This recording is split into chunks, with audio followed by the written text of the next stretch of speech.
Selamat malam para pemirsa, ketemu lagi di Hot Room dengan saya Hotman Paris. Heboh, 5 profesor hukum pidana ahli hukum korupsi protes. Bahkan 5 universitas melakukan eksaminasi, semua protes atas putusan Mahkamah Agung tingkat PK yang menghukum mantan Bupati Tanah Bumbu Kalimantan Selatan, Pak Mardani Maming, yang dihukum 10 tahun penjara dan denda 110 miliar karena dianggap melakukan pidana korupsi gratifikasi. Padahal menurut para ahli hukum itu adalah murni hubungan bisnis karena mantan bupati ini adalah juga pengusaha. Pertanyaannya, pada saat mantan klien saya Prabowo mengumandangkan penegakan hukum, perbaikan sistem peradilan, tiba-tiba kasus ini mencuat, bahkan menimbulkan teriakan yang sangat dahsyat para profesor hukum pidana korupsi, termasuk salah satu adalah Prof. Romli yang adalah konseptor undang-undang korupsi. Ada apa dengan putusan ini? Inilah Hot Room menyoroti kasus hukum Mardani Maming.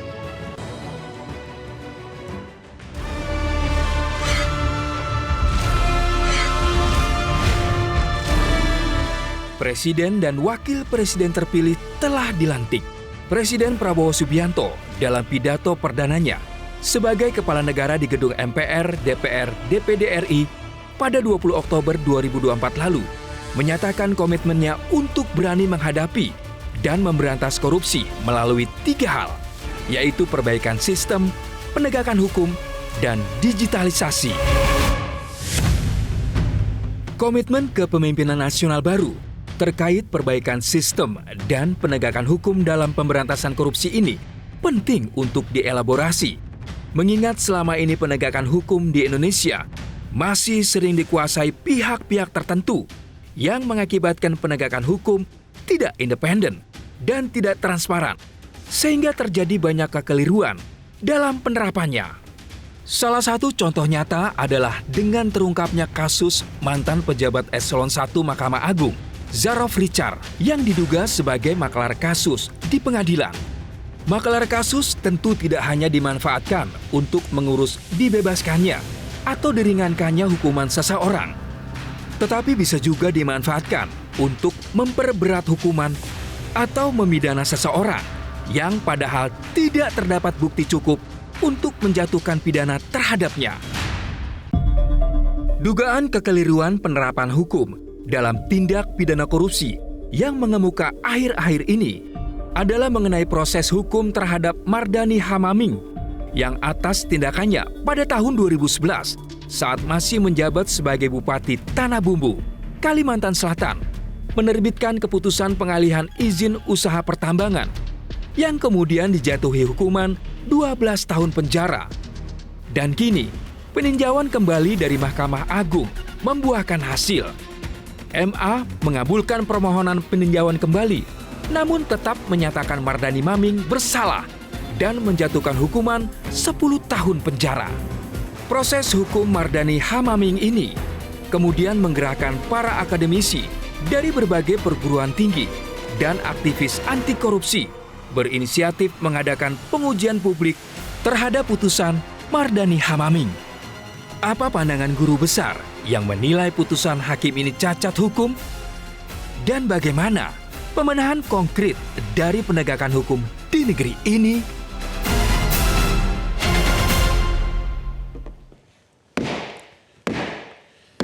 Seberat apapun kasus, Hotman tidak pernah lupa minum kopi kesayangan Hotman, kopi luwak hitam premium. Inilah kopi yang menemani saya dari subuh jam 4 pagi sampai sore. Makanya Hotman tetap segar walaupun sudah jadi pengacara 38 tahun. Kopi luwak hitam premium. Kopi kesayangan Hotman dan Sintayong, pelatih timnas bola nasional. Bapak Muhammad Arif Setiawan, Anda adalah salah satu perwakilan dari tim eksaminasi Universitas UI, ya, yang termasuk yang protes atas putusan dari PK ini. Boleh nggak diuraikan dulu ringkasan kasusnya apa sih? Biar rakyat tahu. Ya, ringkasan kasusnya adalah dimulai dengan adanya persetujuan terdakwa selaku bupati, Ya, bupati. atas pengalihan izin usaha pertambangan Ya, yang dilakukan antara satu PT dengan PT yang PTA lain. dengan PTB. Ya, PTA dengan PTB. Nah, kemudian berkaitan dengan persetujuan itu, terdakwa dituduh menerima aliran dana berupa suap. ya, Ya. Yang kemudian suap itu dikaitkan dengan persetujuan yang IUP tadi. diberikan, persetujuan pengalihan IUP tadi. Iya. Nah, padahal persoalannya adalah apakah betul terdakwa memang menerima aliran dana itu? Uang itu sebenarnya untuk apa? Uang itu sebenarnya adalah uang yang diterima oleh perusahaan-perusahaan dari bukan perusahaan terdakwa tapi keluarga terdakwa, dan terdakwa sudah mengundurkan diri sejak menjadi bupati. Karena terdakwa ini adalah keluarganya pengusaha. Keluarganya pengusaha, tetapi terdakwa ketika menjadi bupati sudah tidak lagi terlibat dalam perusahaannya, Ya. karena sudah mengundurkan diri. Benar. Nah, karena itulah maka persoalannya adalah ketika perusahaan keluarganya melakukan hubungan bisnis, Dan menerima uang dari hubungan menerima bisnis. uang dari hubungan bisnis itu dianggap Gratifikasi. diterima sebagai suap kepada bupati dan dikaitkan dengan terbitnya persetujuan IUP tadi.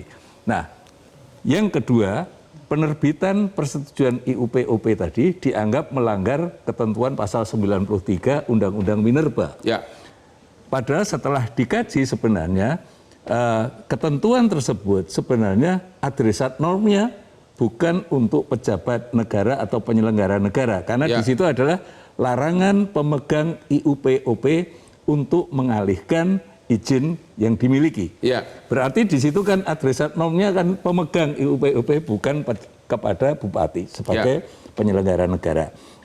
Nah, itulah yang kemudian dianggap sebagai melawan hukumnya karena memberikan persetujuan yang katanya persetujuannya tanpa melihat permohonan persetujuannya. Padahal setelah kita eksaminasi, Ya. ternyata persetujuan yang dilakukan oleh bupati itu menurut para ahlihan yang membaca dari aspek HAN-nya bahwa bupati mempunyai kewenangan untuk itu. ya, Dan yang kedua, tidak ada pelanggaran prosedur yang dilakukan karena sebelum dilakukan persetujuan sudah terlebih dahulu melalui pengkajian dan sudah ada rekomendasi dari Dinas Hukum Ya. yang ada. Dan kemudian sudah pula mendapatkan status clean and clear. Ya. Sehingga dengan demikian kalau tuduhan melawan hukumnya itu dianggap karena melakukan persetujuan itu tanpa melihat terlebih dahulu permohonan izinnya, saya kira itu kita bisa melihat dari pembuktian yang dilakukan bahwa beberapa saksi sudah melihat adanya persetujuan itu terlebih dahulu sudah melakukan pengkajian. Jadi ada dua inti poin. Uang yang diterima oleh perusahaan bupati ini, perusahaan keluarganya, itu bukan suap tapi adalah hubungan bisnis murni. Hubungan bisnis Karena murni. memang sama-sama pengusaha. Sama-sama pengusaha. Misalnya ada usaha yang menyangkut tentang penggunaan terminal Ya. batubara gitu. Ya. Itu kan haknya sebagai pemilik terminal batubara menerima uang penggunaan itu, apakah itu sewa atau apa begitu. Dan itulah yang dianggap suap, padahal Dianggap itu adalah suap. murni pembayaran uang Ya. bisnis. Kemudian yang kedua, ada perusahaan yang mempunyai kewajiban pembayaran hutang kepada perusahaan keluarga terdakwa, Ya. yang kemudian tidak bisa melakukan pembayaran, perusahaan itu dipilotkan. Ya. Konsekuensi dari kepailitan itu adalah ada pemberesan kewajiban kepada perusahaan keluarga terdakwa. Itu sudah ada juga buktinya dan ada putusan pengadilan Artinya yang keluarga menyangkut itu. mantan bupati ini juga sudah mendaftarkan tagihan di pengadilan niaga. Ya, dan ada sudah putusannya. diakui tagihannya sebagai lahir dari hubungan bisnis. Iya. Ya. Itu dianggap sebagai suap yang diterima untuk terdakwa meskipun melalui perusahaan keluarga Oh, itu terdakwa. termasuk juga. Iya. Yang Terus, berikutnya ya. adalah dituduh juga terdakwa itu menerima suap berupa pemberian jam tangan merek Richard Mille. Ya. Ya. Yang senilai sekitar 1,9 M harganya. Nah, padahal yang terjadi ketika kita membaca dari